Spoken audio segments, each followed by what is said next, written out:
Spaghetti squash தனிச்சிறப்புடைய காய்கறி வகையாகும். வெள்ளை அல்லது மஞ்சள் நிறத்தோலுடன் காணப்படும். பெரும்பாலும் கோடை காலத்திலேயே காணப்படும் காய்கறியாகும். அறுவடை செய்யப்படுகின்றது. பூஜை நோய்களுக்கு எதிரான சீராக பராமரிக்கப்பட வேண்டும். பலன் நீளமாகவும் ஓவல் வடிவத்திலும் இருக்கும். வெள்ளைப்புற மஞ்சள் நிறத்தில் இருக்கும். உள்ளே பச்சை நிறத்திலும் நார்களையே கொண்டிருக்கும். வேக வைத்த பிறகு உள்ளே உள்ள நார்கள் பகுதி ஸ்பாகெட்டி நூடுல்ஸ் போல இலைகள் போல் இருக்கும். மென்மையான சுவை அதனுடன் சேர்க்கப்படும் போது, சாப்பிடும் போது அல்லது மசாலாவுக்கு ஏற்ற சுவை உண்டாகும்.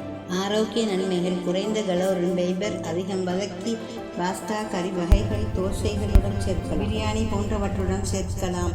பழத்தை மையமாக வெட்டி விதைகளை அகற்றி ஆவியில் வேக வைத்து அல்லது அவனில் பேக் செய்து உள்ளே உள்ள நார்கள் அழகாக விரியும். இதில் விட்டமின்கள் இருக்கு.